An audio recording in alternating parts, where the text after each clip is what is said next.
It was supposed to be a normal afternoon. Nothing fancy, nothing risky. Just a quiet Saturday, sunlight spilling through the curtains and laughter echoing from my living room. I was 25, still living at home because rent in the city was impossible and my job barely covered gas, but for once, I wanted to feel normal, human, like I wasn't trapped in a house that measured my worth by how well I stayed silent. I had invited 3 of my friends over, Anna, Miles, and Jasmine.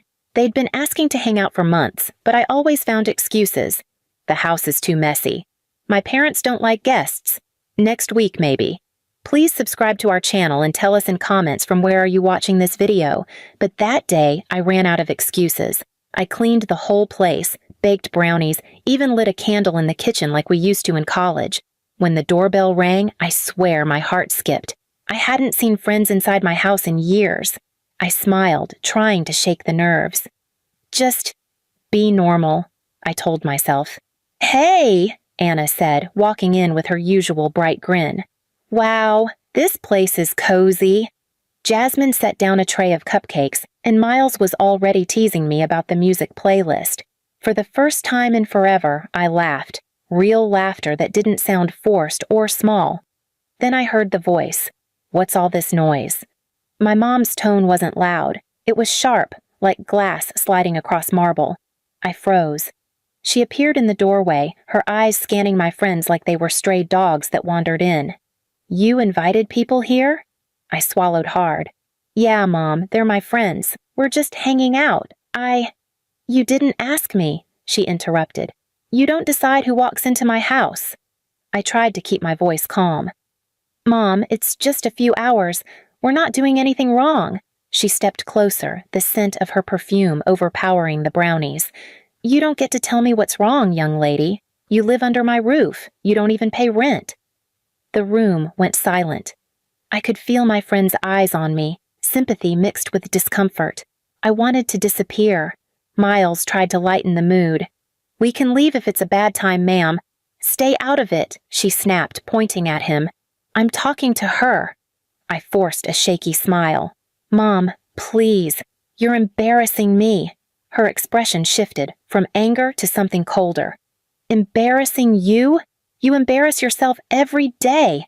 Look at you, pretending you have friends, pretending you matter. Mom, I whispered, stop. But she didn't. She turned toward my dad, who had just come down the hallway holding his phone. Look at this, she said to him. She thinks she's hosting a party.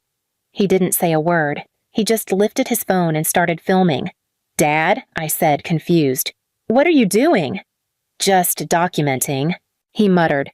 So you remember how ungrateful you look. My chest tightened. I took a step forward. Stop recording me, Mom smirked. Oh, don't worry. Nobody's going to see it. No one cares about your life anyway. I heard Anna whisper, let's just go. But before they could move, Mom's eyes landed on my phone, sitting on the counter. She picked it up, examining it like it offended her. This is what you spend your time on, huh? She said, talking to strangers, posting nonsense, acting like someone actually wants to hear from you. Mom, please don't. Crack. The sound echoed. The phone snapped in half as she smashed it against the edge of the counter. Glass and plastic flew across the kitchen tile. I gasped, stepping forward, but she turned, fast, and hit me across the side of the head with the broken phone.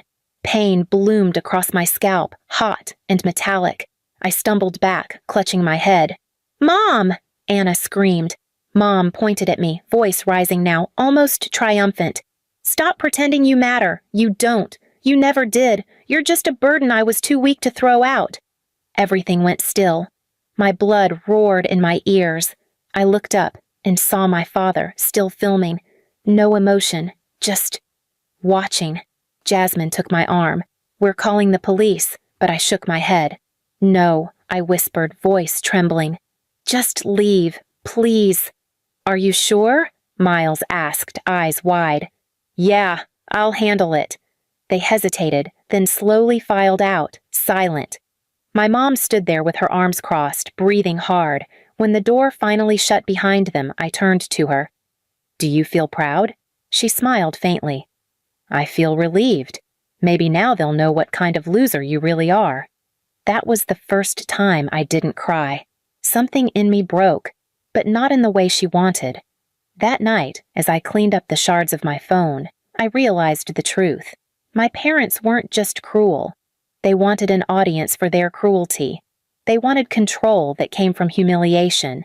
And for the first time in my life, I decided I'd never give them either again.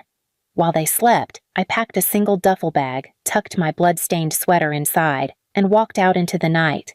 No goodbye, no note, just silence.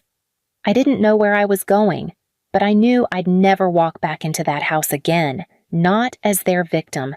That was the night I began to matter, not to them, but to myself. The next morning, I woke up on the old couch at Jasmine's apartment, still wearing the same clothes, my head throbbing where the phone had hit. The city outside her window was just waking up. Buses humming, people heading to work, life moving on like nothing had happened.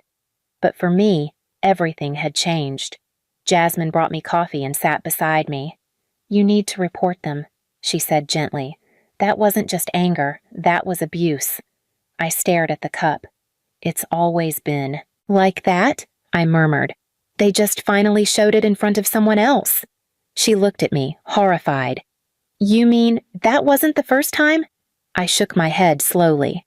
"No, the only difference is that this time there were witnesses." For the next few days, I stayed with Jasmine while my phone lay shattered in a drawer. I didn't go online, didn't check messages, didn't think about work. I just existed. Quietly. Every time I caught my reflection, I saw that tiny cut on my forehead where the phone's glass had sliced skin. It was small, but it told the whole story. 3 days later, I got a call from an unknown number, Anna. She said she and Miles had gone to the police anyway. They'd filed a report, described everything they saw, even the filming. I panicked. "Why would you do that?"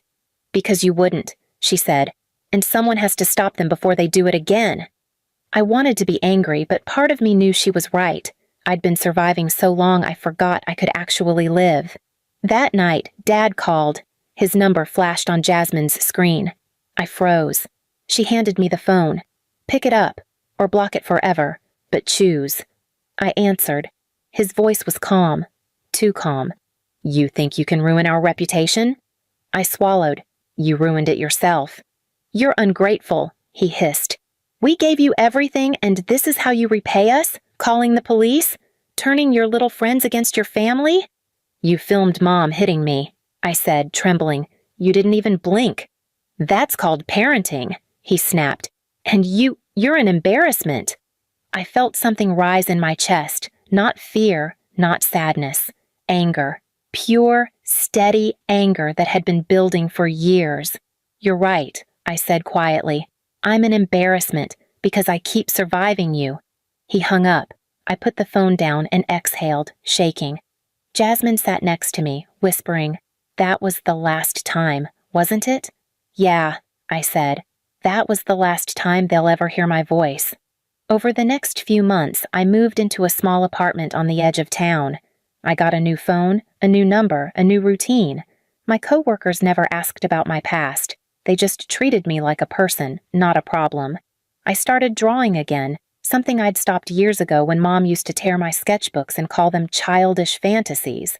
Then one morning, a letter arrived at Jasmine's place, forwarded from my old address. My father's handwriting. I almost threw it away, but curiosity won. It read, "Your mother is not well. She says she's sorry for everything. I told her not to write, but she insists. She misses you. We both do. Come home." For a moment, I stared at the words, feeling that old pull of guilt tighten around my chest. But then I looked at the corner of the letter, dated 2 weeks after the police report was filed. Not a word about what they did. Not a single acknowledgement. Just another demand, disguised as remorse. I folded it neatly and dropped it in the trash. That evening, I walked down to the riverbank near my apartment. The sunset painted the sky orange and gold, and for the first time in years, I felt the air touch my face without the heaviness of fear. I realized something then. People like my parents don't apologize because they change. They apologize because they've lost control, and I wasn't giving them that power back. I turned off my phone, leaned against the railing, and smiled to myself. For once, I didn't need anyone to tell me I mattered, because I already knew. 6 months passed before I heard their names again. It came from an unexpected source, the HR department at my new job. "Your emergency contact still lists your parents," the woman said gently over the phone. "Would you like to update that?" I hesitated. For a second, it almost felt like betrayal to remove them. But then I remembered that video, Dad's face behind the camera, Mom's words slicing through the room, the shatter of my phone against my skull. "Yeah," I said softly. "Please remove them." "Do you want to add someone else?" I smiled faintly. "Just me." Because for the first time in my life, I could depend on myself. 1 year later, my life looked nothing like the one they used to control. I had moved into a tiny apartment with a balcony overlooking the river, filled it with plants, sunlight, and peace. Jasmine and I started a small content studio together, ironic considering how my parents used to mock my passion for photography. "You'll never make a career out of taking pictures," Mom once said. Yet now, my photos hung in local cafes, printed in magazines, even sold online. Every image I captured was a quiet rebellion, proof that her voice no longer dictated what I could be. One evening, while editing a project, a notification popped up on my screen. A new video upload request from an unknown number. My stomach dropped. It was a link to a social media post. One of my mother's old friends had tagged me. The thumbnail made my blood run cold. It was that video, the one Dad filmed. Mom screaming. My friends frozen. The phone breaking. My blood. It had leaked online. The caption read, "This is what happens when parents lose control." For a moment, I couldn't breathe.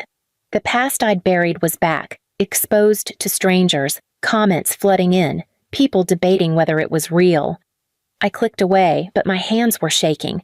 Then something strange happened. My inbox filled with messages, not pity, but understanding, from people who had lived the same kind of silence. I thought I was alone. My mom did this too. "Thank you for surviving." I sat there for a long time, reading every single one, and for the first time, that memory didn't make me feel small. It made me feel powerful. Because that video, once a tool for humiliation, had become proof. Not of shame, but of endurance. A few days later, I got a call from an unfamiliar voice. "Is this Lily?" the woman asked. "I'm calling from the shelter downtown. Your parents. They've been coming here for meals. They said they don't have anyone." For a moment, everything inside me went quiet. "Do they ask about me?" I asked. The woman hesitated. "Your father said he regrets what happened. Your mother doesn't talk much." I closed my eyes. "Please don't tell them where I am." When I hung up, I felt no anger, no joy, just peace. Because sometimes the world takes care of karma all by itself. That weekend, I printed a new photo for my wall. A shot of the sunrise over the river. On the back, I wrote 4 words. "You mattered after all." I didn't send it to them. I kept it for me. Because I'd finally learned that healing isn't proving them wrong. It's living so fully that their cruelty feels small in comparison. That night, as the city lights shimmered on the water, I whispered to myself, "They filmed my pain, but they'll never film my peace." And I meant it. Please subscribe to our channel and tell us in comments from where are you watching this video.